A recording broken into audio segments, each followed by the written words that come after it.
Hey! Last week's show did work. It worked! Yeah. Yes!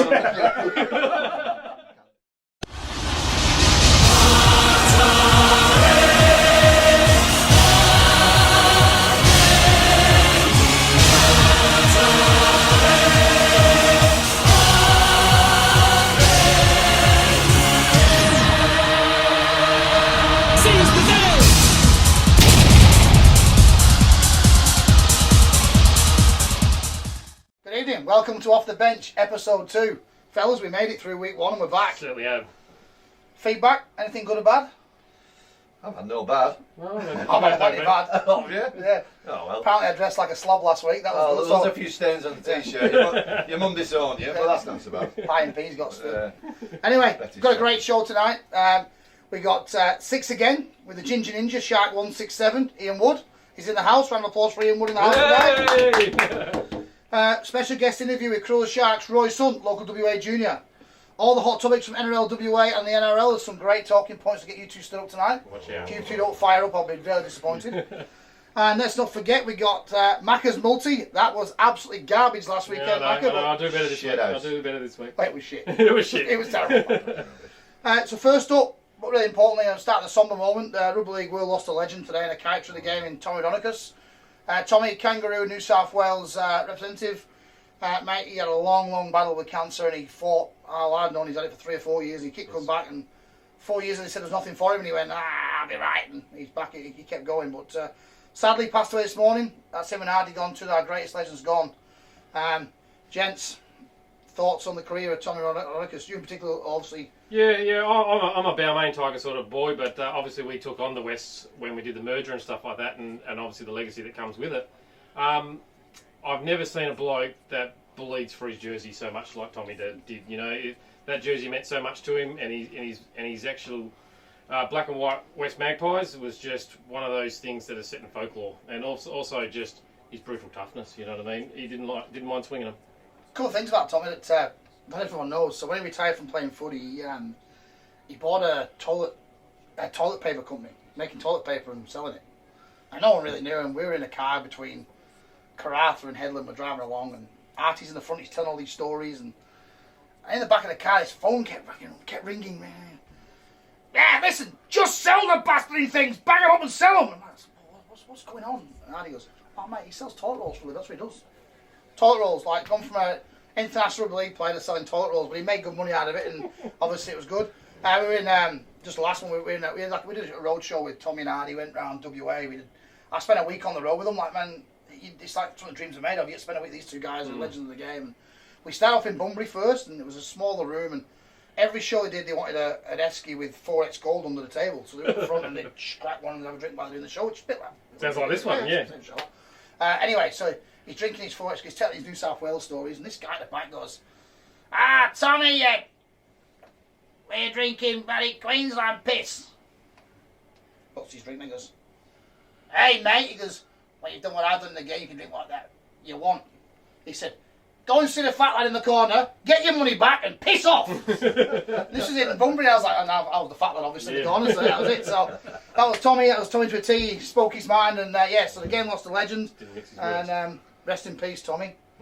Yeah, I saw an interview from his mate on the TV before, and he said he'd given these drugs, which lasted to give him another 2 years.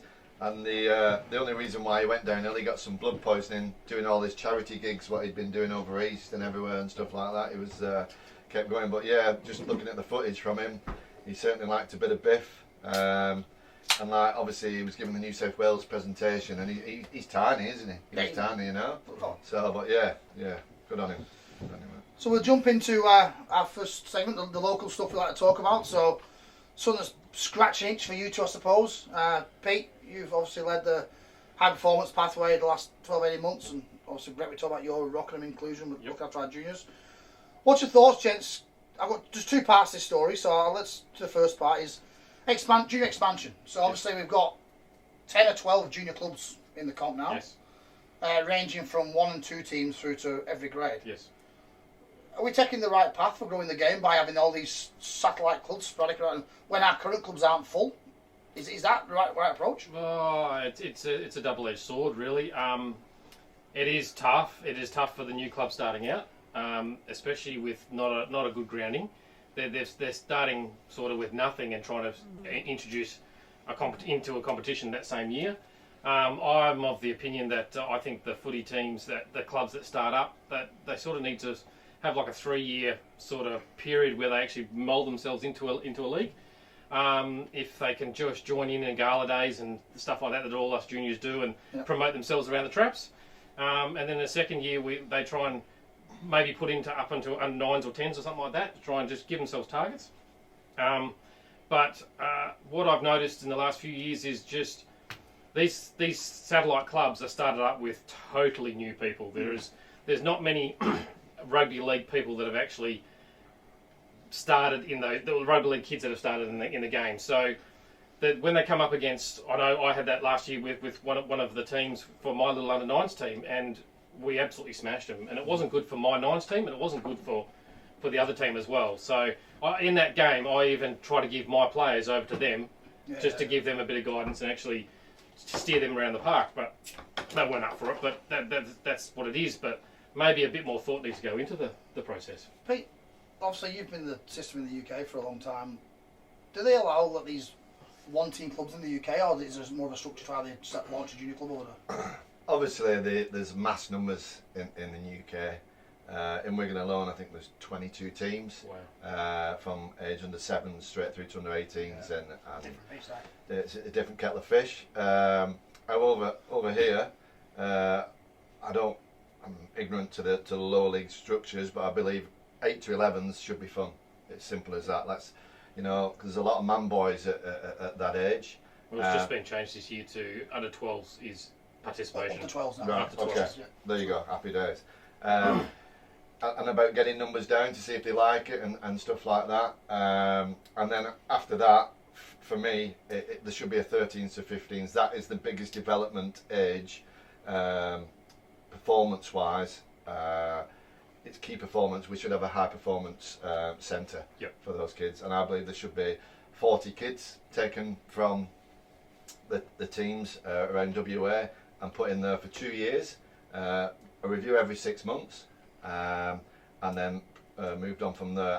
After that, I believe 15 to 17s we should drop the numbers down to 30, again in a high performance centre, and go into the Harold Max competition. In their second year, and then after 2 years in there, go to 17s to 19s, high performance, again down to 25, keep cutting the numbers. Again, if we've got 30, cool, but let's not just have 30 kids there for the sake of having 30 kids. They've got to come through that system, and then we play SG ball, and there's the pathway.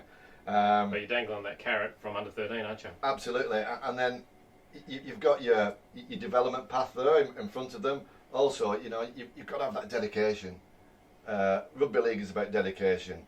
I kept my son in. He was in at 8 o'clock till he was 16 years old. It's all about being dedicated and doing them little extras. And then in these performance centres, if they're not doing that, well, they're at the door. Yes. And it's the want and the desire to be a professional rugby league. But it's also us giving them the right pathway in their development to get to the highest level that they can be. It's no good chucking someone in at 16 years old who's played a season, and then they're playing SG ball against kids who've been in the system for 5 years. So now it's time to strip it back, and we start again. And it's not a year plan, a 2 year plan. It can't be changed overnight, but we've got to have the balls to go and do that, because this system doesn't work.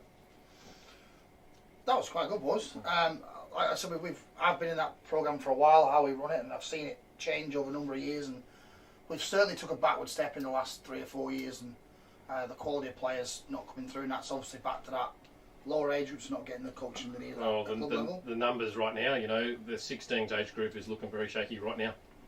There's not many teams. I mean, we look at last year, we didn't have a 16s and an 18s. We had 3 teams at 18s and 3 or 4 teams at 16s, and then we're trying to get an SG ball side out of that. I'm sorry. And you go into a high performance system. The guys who are at Rocco, we've got 5 kids who have been in the SG ball system. We did 6 months with them. They're playing grade, and there's a reason why they're playing grade, because they've had that coaching and training and mentality of where they need to be. What it takes. I'm not saying you know, they're finished article at grade, but they've certainly done well in the first year. They've got to step up again. Yeah. So imagine if they start at under 13s, they'd Exactly. be an even better beast, wouldn't they? Give the kids a chance to progress and develop the right way, and then obviously the league will have to go with those guys in divisions wise and stuff like that. Yeah. But as for numbers, I think it's get as many numbers as we can, 8 till 12s, and let them enjoy it. Probably talk all day about junior pathways, and Absolutely, obviously it's a great conversation. But that moves on to our next point: is first grade. So we've got a 5-team comp for 2 years in a bounce now, but yet there's going to be 10 or 11 reserve grade, third grade teams. Yeah. So, and we've got clubs that are one team, that are a one-team senior club in third grade or reserve grade. That's all they want to play, and that's sure a detriment to the first grade competition. Because like the thing is, we want about teams that want to lose and get beaten. So, but ultimately, someone always wins and always loses in footy. That's it. I mean, look at the Bulldogs; they're getting panned every week in the NRL at that level. All right, so.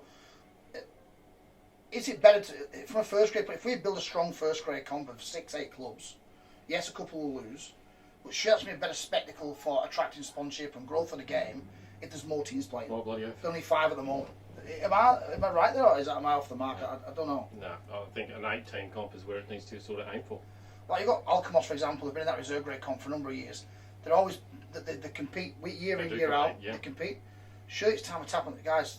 It's time to take that step, guys. You know what I mean? Ellenbrook tried it, and obviously they had some financial drives, and they pulled back out. They've gone back now into reserve grade, but I do think they should have seen it through and kept going last year. But maybe some of those clubs can combine. And make one first grade. So who knows? Been like the Bulldogs dropped out of first grade 4 or 5 years ago. I don't see them coming back. No. They're a really old heritage club in WA. I don't see them coming back from that. Because it's once you fall out of first grade, getting back in is really hard to get them players. So sometimes.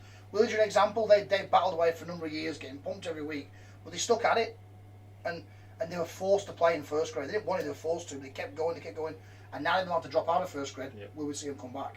No, well they dropped out of reserve grade too, didn't they? Yeah, last year, yeah. I think we've got to look at, you'll have people looking and saying, no, it's not just about winning. It's not about winning.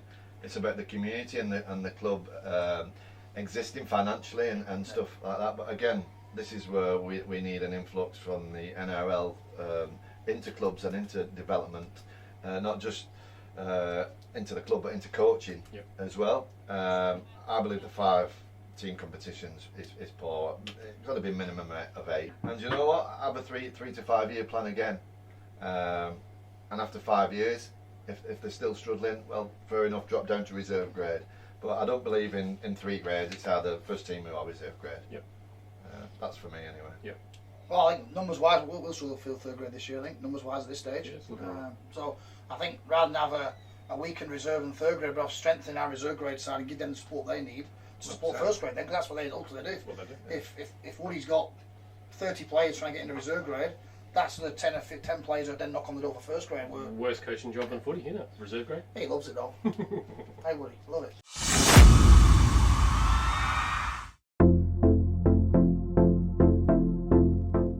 Alright, let's jog on to the NRL's hot topics. I've only got one to start us off now. Let's see how you guys go. Gus Gould came out yesterday. Shocked me. Gus Gould's opinion on this really surprised me, honestly, but I love his thoughts. He said he wants a reintroduction to National 20s comp. So we had the Holden Cup before, National 20s, every NRL side had a team. I know from a WA point of view, it worked for us as a state because our pathway for our kids, they stopped jumping to rugby union. Yep. They stayed here and they left our SG ball program, filtered through into the 20s program at NRL club. Yep, they didn't all go on with it. We know Curtis Rowan's gone on with it in since, and obviously I think he went on the union. There's been a number that have gone on with it from there, but it certainly gives a ground for them.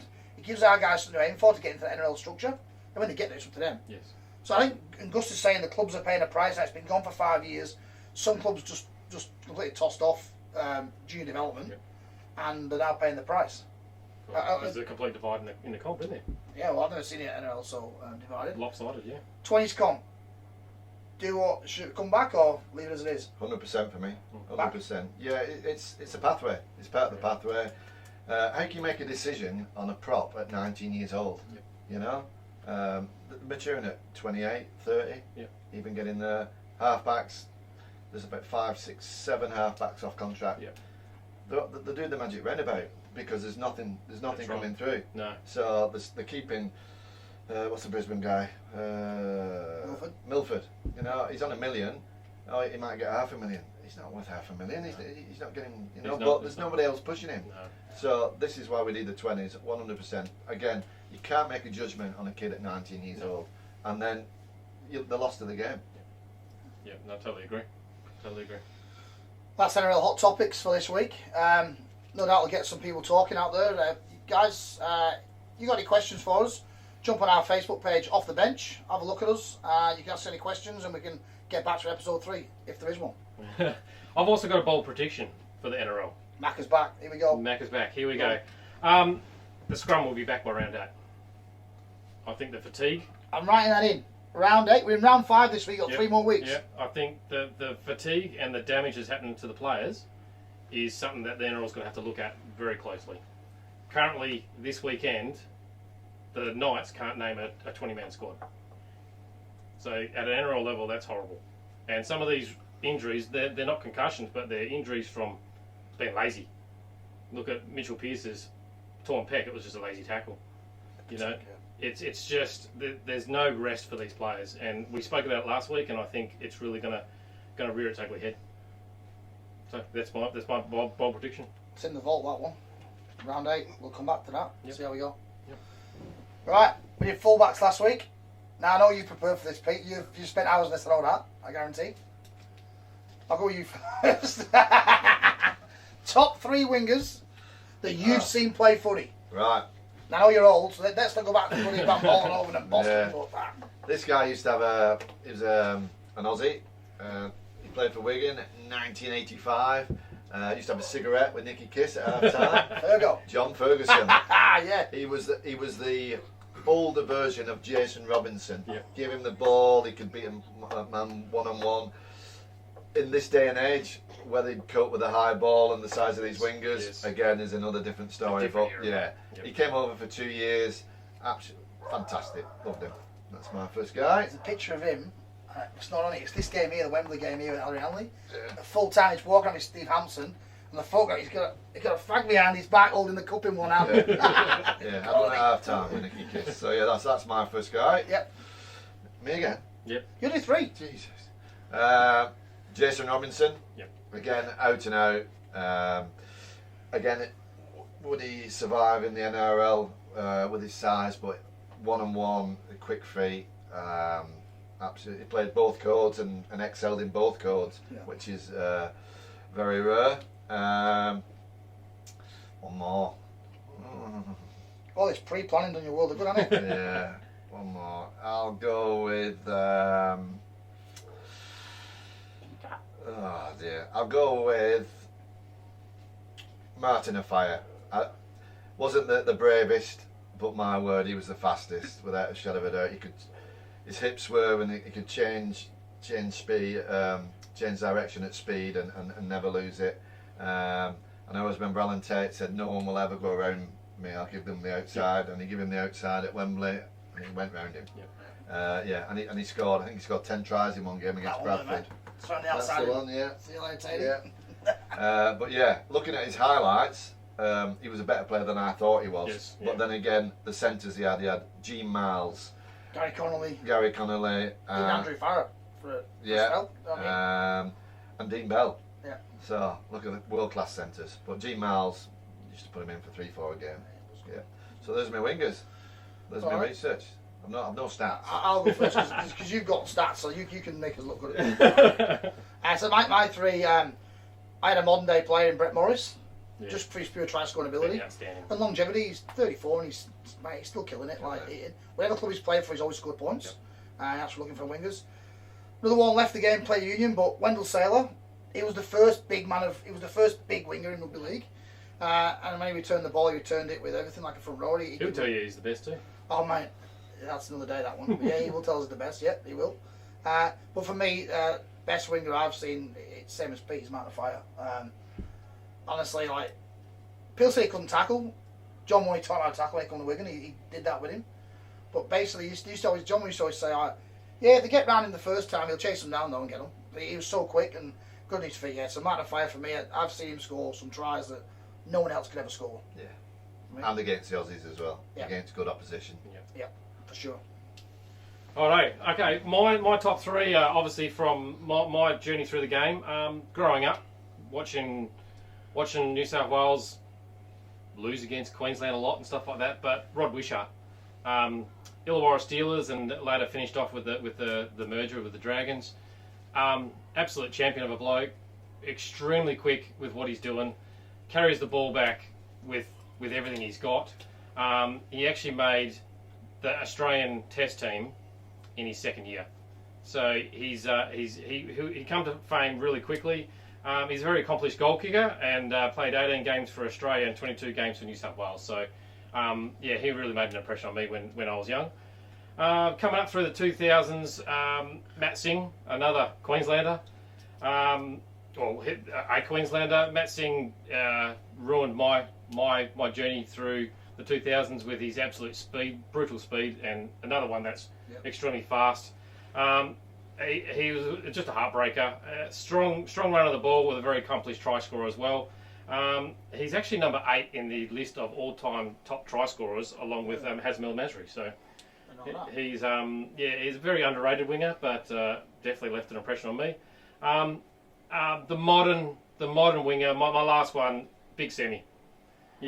Just the Semi of the tank, just absolutely massive human being, and no one's going to go past him. No one's going to pass him, and no one's going to stop him falling over that try line. So Semi. So right, so we had those are three. So we're starting to put our team together. We've got our fullbacks and our wingers, and end of the season we'll try and put this into a 13 and see how it turns up. So just on that one. Obviously, we talk about big men returning the ball and stuff. In the 80s, I think it was 84, I was watching Australia and England at Hull's football ground. There was a winger called Eric Groth. Yes. He was a big human being. Massive human being. He just, we couldn't contain him. I think he scored 4 tries that game. But yeah, that's his son was a good footballer too. Yeah.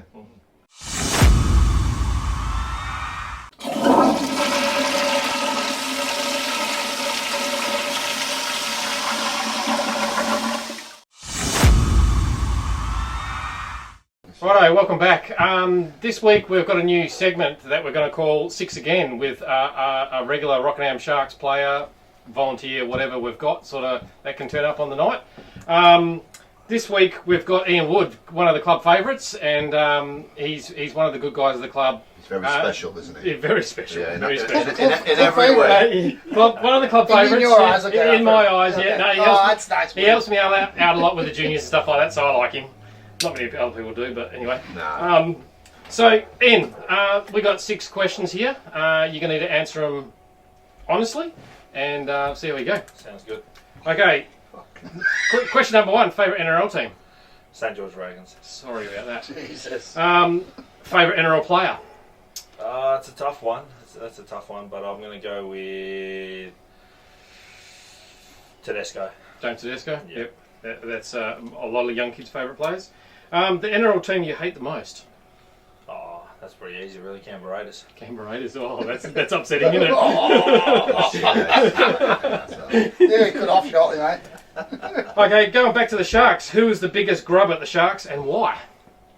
To ever played there, or just... Who you played with? Oh, probably Reece Potter. Definitely. Reece Potter? Yeah, definitely Reece Potter. Why is definitely. That? Oh, he's just always in for the niggle. You know, I've never seen a bloke get sent off probably as many times as he has. Just absolute pest. You know, on and off the field too, actually. Very big on pest. Off the field? Yeah. No worries. Righto, question number 5. Who thinks they're the best looker at the club and why? Oh, definitely got to be Andrew Jeffries. Andrew Jeffries. Yeah, definitely has to be Andrew Jeffries. Oh, I just thinks he's an absolute stunner. He's a good looking player, don't get me wrong, but he thinks he's an absolute stunner. Even the height thing? Yeah, even with the height thing. Yeah. He just, I think maybe that's the thing, the short man syndrome. Right. Does he interest you, does he? A little bit, you know. Strips well, doesn't he? Strips well in the journey room. Good way to that. You know, in some speedos, I like it. Without the S. Righto, number 6. This one's going to throw you off course. What would you rather do? Eat chocolate flavoured poo or poo flavoured chocolate? Chocolate flavoured poo. animal. Yeah, it's nasty, eh? Oh, definitely. So you got to be following the dog around, are you? Yeah, for Yeah. sure. For sure. Storm. You like? Especially if it's white. Oh, thank you, Ian Wood. Thanks for 6 again. Thanks for having me. Alright, it's time to move on to our next segment, which is our NRL guest of the week. This week we've got former WA junior, all the way based from Kalgoorlie, currently front row with the Corolla Sharks, Royce Hunt. How you going, mate? Yeah, good, bro. Yourself? Yeah, good, mate. Bit of rehab at the moment, mate. That knee's still playing up for you. Yeah. Bit of dramas here, but not too bad. Hopefully not too much longer, but keep rehabbing and see how we go from there. So what exactly did you do to your knee, mate, in the end? I remember I saw you getting hurt. What exactly did you do? I ruptured the patella tendon, so it was snapped off both ends, snapped off from the quad and the shin, and my kneecap was sitting in my quad. Mate, frustrating, mate, because breakthrough year last year into first grade, obviously, and mate, you were going great guns, chewing the meters up, defence was on point. You happy with your performance last year? Yeah, I thought I was just getting into it, so I'm a bit spewing that I got injured. Probably was the week before we versed Canberra, so I waited all year to verse him, done my knee just before, so I was spewing about that. But yeah, I felt like I was getting used to NRL, and I still feel like I have a lot more to offer, so I can't wait to get back out there. Cool, mate. Cool. Hey, Royce, it's Brett here. Thanks for joining the show tonight. Hey, bro. Hey, mate, growing up in WA and stuff like that, I run the juniors at the Sharks here in the southwest. What would your advice be to young kids in WA with a dream of playing NRL or top level league? Yeah, it seemed pretty far-fetched for me back there, but growing up in Kalgoorlie, there wasn't much, or if any, junior footy, so me old man would drive me down to Perth every time he could. I'd done a stint at Rockingham Sharks, Yep. then Willagee Bears as well, but the dream of playing top level rugby league was, I felt like it could happen, but pretty far-fetched from where we were. And then, obviously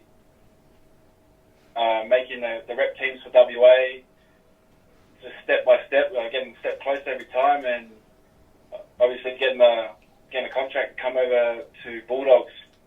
The junior footy there was pretty surreal. I came over to Sydney, loved it, total opposite to Kalgoorlie. And yeah, just, I guess, began my journey from there. Hey, Royce, I'm sure you won't mind me saying, I remember when you made the 12 stateside here, and because obviously you love school as a kid, you're a big fan of school as a kid, obviously. And I remember the principal was not that keen on signing your form to let you go, eh? And I had to wander definitely not. I had to wander into Kalgoorlie to play and let you go on the 12 trip. That was mad. And the kid, obviously, Kim was turning his hair out. Kim was coaching the side. Oh, what am I going to do here? It was crazy. Yeah, Kim really. Yeah, I was pretty well behaved at school, I'd say. But yeah, I don't think most teachers like me, but I feel like it'll change now. So I went back to school. Yeah, you're popular now, mate. You're name dropping now. Yeah. My other question, mate, is what was the best part of the rugby league journey that you remember? Who was the person in your life that really pushed you to be your best? It would probably definitely be my old man. My dad, he was always a leaguey, pretty much. Got us into it. Drove us to and from Perth, so we'd do day trips, so 6 hours one way, 6 hours back, just to play park footy. So if it wasn't for him, I probably wouldn't have continued on this journey. Oh, very cool. Mate, like you talk about your dad, obviously I'm good mate to your old man, and I've been for a long time, and I never forget your old man. There was no opportunity for you guys in Kalgoorlie, so what did he do? He set up his own team in Kalgoorlie to play in the comp here, so the guys had someone to play. So that's how dedicated his old man was to footy. Yeah, there was no comp there, so we just started one. Yep. That was he did a lot for you boys, and that make sure you get opportunity was great. Yeah, most definitely. Hey Royce, thanks for taking some time out, mate, to speak to us. Just on the dad thing, obviously I'm role reversal. So obviously I'm looking at it from a dad point of view now, and I've done all what your dad did, and I'm obviously seeing the rewards. Went over to Canberra last week to watch him for the first time, and you know, as a dad, it doesn't matter if you're, you know, you pick litter up off the street or a bin man or whatever. You know, you're always going to be proud of your son as long as he puts himself forward well. But you know, has your dad managed to get over and watch a few times? Well, COVID hit last year, so he couldn't get over to watch any games. Well, hoping I'm back in time for when he comes back the next time, so he can watch a few games. Yeah, that's exactly what happened to me. So obviously, I jumped on the plane last week and we played the Warriors, and obviously got beat, but you know, it was still a good spectacle to watch. Just on your time at the Raiders, was Sticky the coach then? Yeah, Sticky was there. Yeah, how did you rate him as a coach? And also, I've spent a little bit of time at the Sharks with John Morris when Flano was there. Spent a week with them. John looks like he could still play. He strips well, doesn't he? Yeah, definitely. He ripped as. Yeah, just going back to he was the under-20s coach, John, when I was there, and he done really well. He'd won the grand final with them. A lot of people were talking him up to be the first coach to be sacked, but it seems like the team's really playing for him. Yeah, definitely. I rate Bomber as a coach. You know, he's really given them, the young boys and the boys that are putting their best foot forward at training and in the trials, an opportunity, which he did with me and Sifa Talakai last year. We both went there on training contracts, like train trials. I came from Canberra, he came from Newtown, so he was playing cup for them. And you know, we had a good pre-season, ripped in the trials, and we reaped the rewards. So he gave us an opportunity, left some big namers out for us to play too, so we played most of the season. So yeah, I rate him, I respect him, so I think most of the boys do as well, which is good to see them ripping in, week out.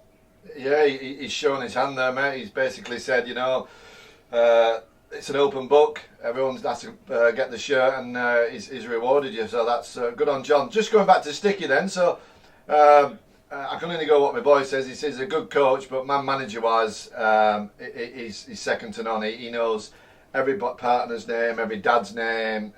He looks after the boys, second to none. How did you find your time at the Raiders? Yeah, I enjoyed it. You know, moving down there with my wife, it was pretty good. The first year we done, so I pretty much travel back every week to Sydney for 2-3 hours just to see her, and then go back to training every week, play. But I enjoyed it. The boys down there are real welcoming. It's pretty homely there, and yeah, I can't fault it really. Yeah, I say it's quite a small place, but you know, compared to Kalgoorlie, it's a little bit cold, but we can't hold them against them. Thanks, mate. Enjoyed talking to you, and good luck with the rehab. Cheers, bro. Thank you. Thank you. Royce, mate, we're going to wrap it up, mate. I'm sure you want to get home. It's about, what is it now, 9:30 over there, nearly 10 o'clock. Mate, Thanks for your time, mate. Really appreciate it, mate. It's nothing better than getting a WA boy back on here and get a chance to talk to you and see how you're doing well for yourself, mate, in the sport. Make sure when you see your old man, tell me he's still holding that beer yet, which he never bought me. And, yeah, definitely. You know, he's like me. He don't like spending his money, does he? He's tighter than cramp. And, anyway, mate, all the best, mate, to you and the family. Hope we catch up soon. Thanks for your time. Much appreciated. Thanks for having me, boys. Thanks, mate. Cheers, Thanks, mate. Roy. See ya. Cheers. Bye.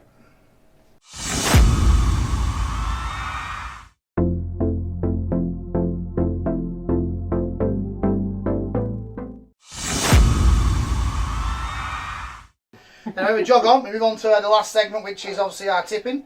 We'll just run by last week's tips first. You two didn't do so good, I did really good, but you two were average. So, Brett, you got 5. Not sitting in your records there, am I? No, Pete 6. Wait for the Tigers. Yeah, only because I was supporting Brett. Yeah, this week. And I got 7 because obviously I decided to go the Eels, not the Tigers. Knights let me down, surprise, surprise. Anyway, moving to this week, we're going to guest tipper, so we're going to let Woody tip. Yep. Hope he's better at tipping than he's actually answered his 6 questions. We'll see how we go. First game, we'll get the guest tipper to go first. First game, Rabbitohs Broncos tomorrow night. That's the Thursday night game. Yes. We'll all be getting around the box to watch that at the footy. Who are we going to go with? Guest tipper. Broncos by plenty. Plenty. Sorry, Rabbitohs by plenty. Too late. Unlucky. Oh, all right. We've got the Broncos. Take your first answer. Got the Broncos. That's all right. Jog on. Can't get them these days, can you? Awful. Love it. Pete, what you got? I think the Broncos are doing better. Rabbitohs are missing the halfback. What's his name? He's banned. Oh, the 5-8. Yeah. So I'm going to go Rabbitohs with 20. 20 plus. 20 plus, yeah. Right on. Brett? Rabbits. I've got the Rabbits. Easy. Yeah, I'm Rabbits. No chat about that. Rabbits are going to win hands down. Broncos have got nothing. Bloody dirty Queenslanders. Next game is Friday, the 4 o'clock game Friday. Warriors Eagles. Guest tipper. Warriors. I'll take your time. Warriors. Definitely the Warriors. Definitely the Warriors. Lock it in, Eddie. Lock it in. Pete? Oh, the Seagulls are absolute clueless, no direction. But however, the Warriors have got 4 changes. They've got 2 big injuries for Noah Blake, this and the other. So I'm just going to go Eagles by 2. Ooh, risk. Warriors for me. Yeah. Mate, Warriors, last week I said I'd go against them, everyone will turn on me, because that's what it is. I went against them because the biggest letdowns in rugby league, they always are, the Warriors. You know what? I'm going to back them this week, because the Eagles are absolute garbage. Warriors. Do you think Tommy Turbo will make a difference that side when he comes back? Not enough. No. They got an underbelly, mate. They got nothing. Got to I go can't forward see it. first. Got nothing. So yeah, Warriors for me. Now take the Warriors for me. It'll be first time in probably 10 years. So this could backfire on me. Third game tomorrow. Second game tomorrow night is this will be a game around for me. This is Reese's Penny Panthers versus Pistol Pete's Rocky Raiders. Guess tip what you got. I'm going to go Penrith, 13 plus here. He's going to get bad from this pub, isn't he? 13 plus. Why? Well, I feel like the halves at Canberra are really clueless. That's what I'm going to go with. Fair enough. Thanks, Woody. DNT, you're not tall. I Right. don't think he's going to be involved. I'm going to go with the Raiders with I'm meeting Potter in the Sporting Globe, and we're going to he's going to bring his head guard, and I'm going to bring mine in case he smashes a plate over my head again. I just feel like Panthers chuck a lot of shape, but Raiders, shape's easy to defend for the Raiders. As long as we've got a dry track, it was really slippy last week, so we didn't really play a lot. I just think, I think we just got a little bit thing, but it's going to be a good game. How's this say? Some players from we. It's all we. We got a dry track. We got this. Here you go. I spot my son, haven't I? Yeah. Brett, what do you got? Raiders, yeah. I Raiders. think they've been brought for this game, and I think they're ready to go. Mate, for me, they got 4 Poms in the side. It's Raiders all day for me. They're dominating the NRL these days with the Poms. All good. Raiders. Saturday, Titans Knights. Now, it would have been a close game this for me, but I'm not too sure at the moment. Knights are in all sorts. Woody? Yeah, it's a tough one. Take your time. Titans obviously have no halves. Newcastle now without Mitchell Pearce, no halves. So, but I'm going to back Frizzell to get him over the line. I'm going to go the Knights. Knights. Yeah, it's a tight one. This Titans again. If they had a little bit more direction last week, they created the opportunities. I'm going to go with the Titans by 2 because I thought the Knights were really poor last week, and with Mitchell Pearce not there, they've already got Blake Green. He'll take him around the park, but they've got no Zoom. I know he's back. Back. Yeah, he's back, but again, no, I'm just going to go with the Titans. I'm with you, Pete. I think the Titans will win this in a can. I'm going to go the Knights. I'm a big Blake Green fan. I think he will get around the field. And Ponga at the back, I think he'll be that X factor for him. So I'm going to go the Knights. If they lose tomorrow, they'll lose 3 on the bounce. They're too good of a side to lose 3 on the bounce. No, but they've been so hit with injuries. They have any more injuries in that game? I actually know what I didn't look at. Did Clever make the run on the side this week or not? Because he got busted last week as well. Did Clever make the side? Yes, yeah, I think he did. Yeah. I'm super Knights. That could be undoing, I reckon, for me. Next game, Bulldog Storm. There's only one winner here, isn't there? Woody? Yeah, Storm by plenty. You sure? Yeah. Okay, just check with you, mate. Definitely. Pete?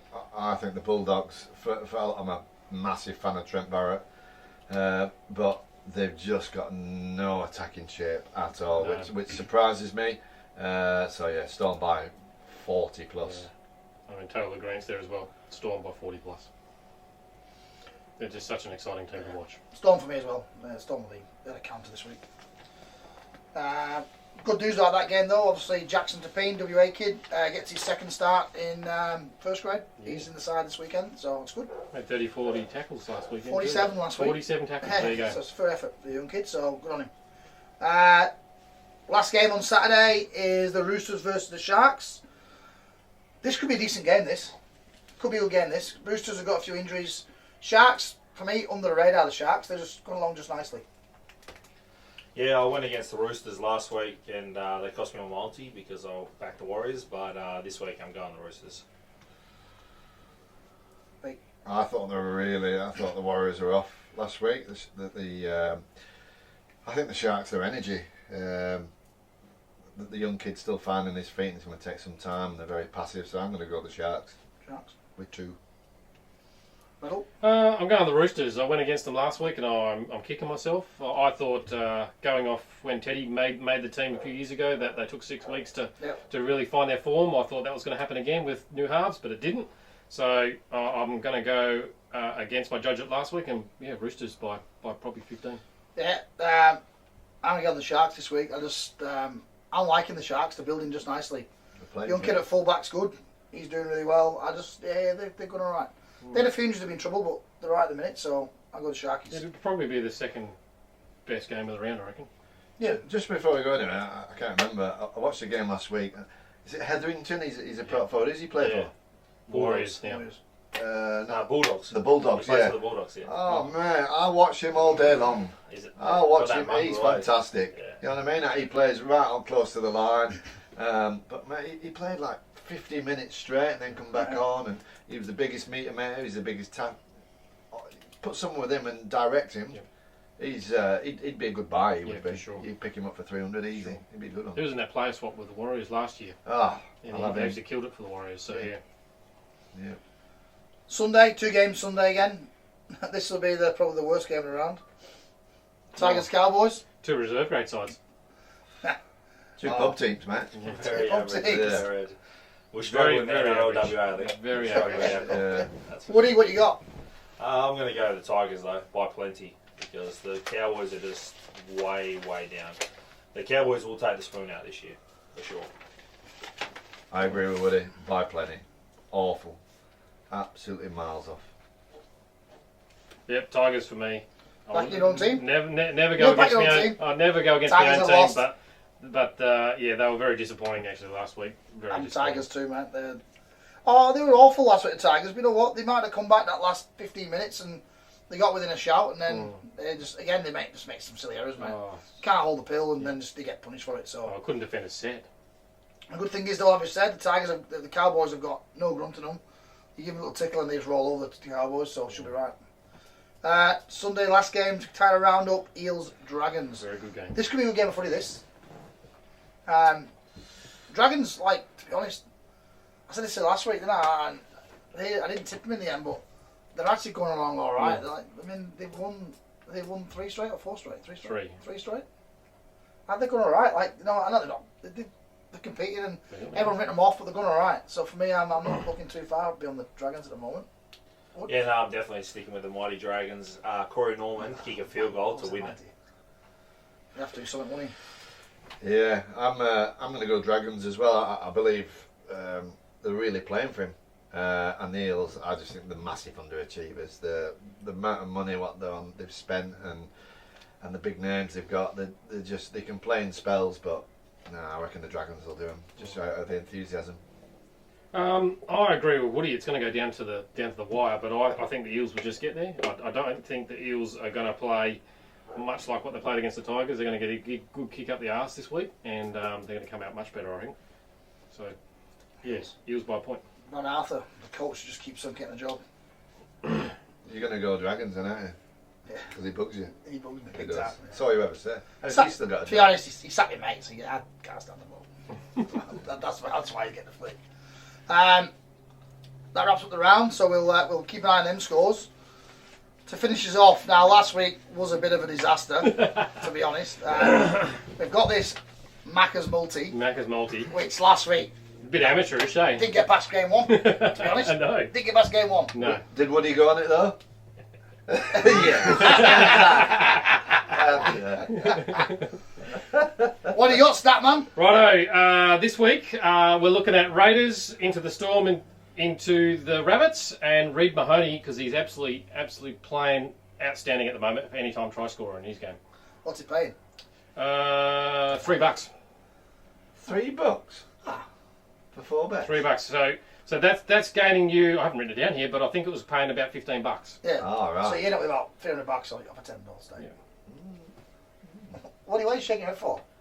I'm not betting on Reid Mahoney to any time try scorer. No, he's playing. I don't even know who Reid Mahoney is. So I'll be honest, I was sitting quiet. I don't either. The hooker for Eels. Para. For Parramatta. Oh, he makes 50 tackles a game. You don't run the ball though. He's out knackered. He can't run the ball. No, he's around the line. He's good. He's good. Well, Good old He's only paying $3 a score, so he's a good chance. Good old Reid. Good already. right, well, you heard it here first. Get on Macca's multi. If one of these pays out one week, I will be happy. Well, I do get on it every week, just on the off chance it gets on. The one week I don't get on it, he won't get on. Yeah, you'll be paying for it. Gents, that wraps up today's show. Been a good night again, eh? Yes. Great to speak to young Rosie Hunt. He was great to talk to. Wish him all the best. Yeah, I hope his recovery's quick and he's back on the field sooner rather than later. To 6 again. Ginger Winger over there, Woody. He's had a bit tonight, hasn't he? Got a bit red now. A bit red. Had a bit to the show. Yeah. Kept us on our toes. Anything to close off with, boys? Nah. Nah? Nothing. No, we'll see you again next week. See you next week. See you Friday, Potter.